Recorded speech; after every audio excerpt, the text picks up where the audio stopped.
Good evening बच्चों, Surendra IAS academy में आपका स्वागत है। मांडू उत्सव है क्या? मांडू उत्सव मध्य प्रदेश के मांडू शहर में 28 दिसंबर 2019 से 1 जनवरी 2020 तक मांडू महोत्सव के पहले संस्करण का आयोजन किया गया। मांडू उत्सव जो मध्य प्रदेश में मांडू शहर में आयोजित होता है, हर वर्ष होता है। यह दिसंबर से जनवरी के बीच में। मांडू उत्सव का आयोजन मध्य प्रदेश पर्यटन बोर्ड द्वारा किया जाता है। इसका उद्देश्य मांडू शहर की मिश्रित ऐतिहासिक धरोहर और संस्कृति को आधुनिक जीवंतता प्रदान करना। मांडू उत्सव खोजने में खोजाओ के विचार पर आधारित था। संगीत कला निधि पुरस्कार। हाल ही में एस सौम्या को संगीत कला निधि पुरस्कार से सम्मानित किया गया। संगीत कला निधि पुरस्कार, यह पुरस्कार हाल ही में एस सौम्या को संगीत कला निधि पुरस्कार से सम्मानित किया गया। यह पुरस्कार मद्रास संगीत अकादमी द्वारा प्रदान किया जाता है। जो यह पुरस्कार है मद्रास संगीत अकादमी द्वारा प्रस्तुत किया जाता है। इसे कर्नाटक संगीत के क्षेत्र में सर्वोच्च पुरस्कार माना जाता है। इस पुरस्कार में एक स्वर्ण पदक और एक विशुद्ध पत्र दिया जाता है। यह पुरस्कार 2 जनवरी 2020 को एस सौम्या को संगीत कला निधि पुरस्कार से सम्मानित किया गया था। मद्रास संगीत अकादमी। मद्रास म्यूजिक अकादमी अखिल भारतीय कांग्रेस के मद्रास अधिवेशन 1927 के साथ संगीत सम्मेलन का आयोजन हुआ था, जिसमें मद्रास संगीत अकादमी का प्रस्ताव रखा गया था। जब अखिल भारतीय कांग्रेस का अधिवेशन 1927 में संगीत सम्मेलन का आयोजन हुआ था, तब मद्रास संगीत अकादमी का प्रस्ताव रखा गया था। इस प्रकार यह अखिल भारतीय कांग्रेस के मद्रास सत्र की एक शाखा है। यह क्या है? अखिल भारतीय कांग्रेस की एक सत्र की शाखा है। यह अकादमी कर्नाटक संगीत को क्या करती है? बढ़ावा देती है। अकादमी कर्नाटक संगीत को बढ़ावा देने में एक महत्वपूर्ण भूमिका निभाती है। अब कर्नाटक संगीत है क्या? कर्नाटक संगीत मुख्य रूप से दक्षिण भारत के आंध्र प्रदेश, तेलंगाना, कर्नाटक, केरल और तमिलनाडु से जुड़ा हुआ, किंतु इसका अभ्यास श्रीलंका में भी किया जाता है। कभी कभी श्रीलंका में कई क्षेत्रों में इसका कर्नाटक संगीत का अभ्यास किया जाता है। यह भारतीय शास्त्रीय संगीत की 2 मुख्य शैलियों में से एक है। यह क्या है? भारतीय शास्त्रीय संगीत की 2 मुख्य शैलियों में से एक है, जो कि प्राचीन हिंदू परंपराओं से क्या है? विकसित हुई है।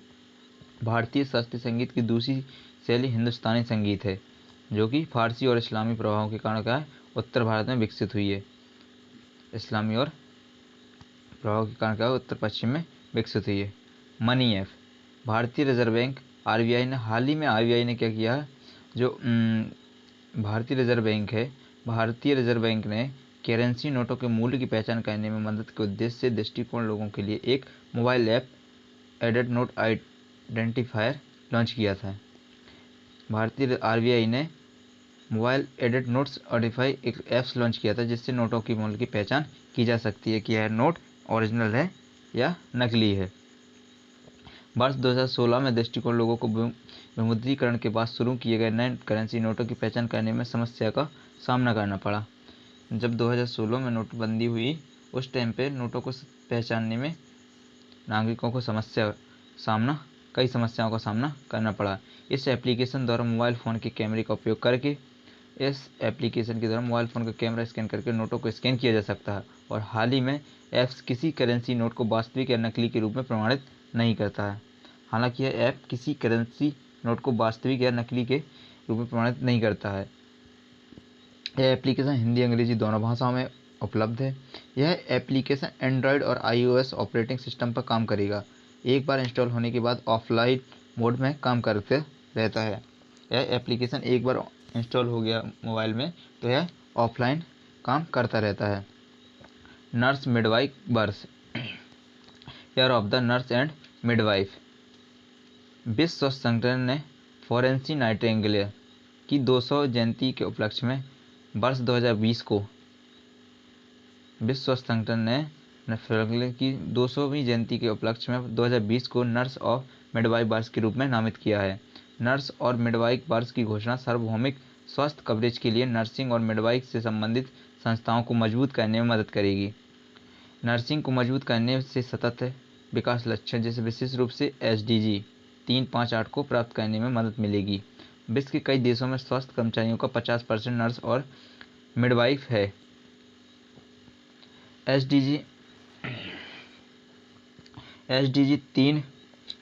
SDG 3 सभी आयु के लोगों में स्वास्थ्य सुरक्षा और स्वस्थ जीवन को बढ़ावा देना है।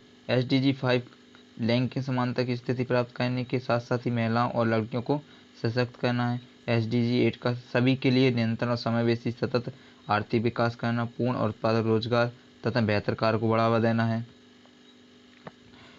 जो WHO है, WHO ने घोषणा की है कि द नर्सिंग नाउ अभियान का समर्थन करती तथा द नर्सिंग नाउ एक 3 साल 18 से 2020 का अभियान है, जिसका उद्देश्य विश्व स्तर पर स्वास्थ्य में सुधार करने के लिए नर्सिंग की स्थिति को सुधार करना है।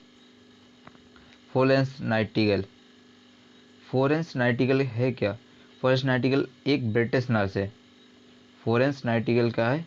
एक ब्रिटिश नर्स है जिसने सांख्यविधि और समाज सुधारक थी, जिन्हें आधुनिक नर्सिंग का संस्थापक के रूप में जाना जाता है। किसके रूप में? आधुनिक नर्सिंग का संस्थापक के रूप में भी जाना जाता है। उनका जन्म 12 मई 1820 को इटली के फ्लोरेंस में हुआ था।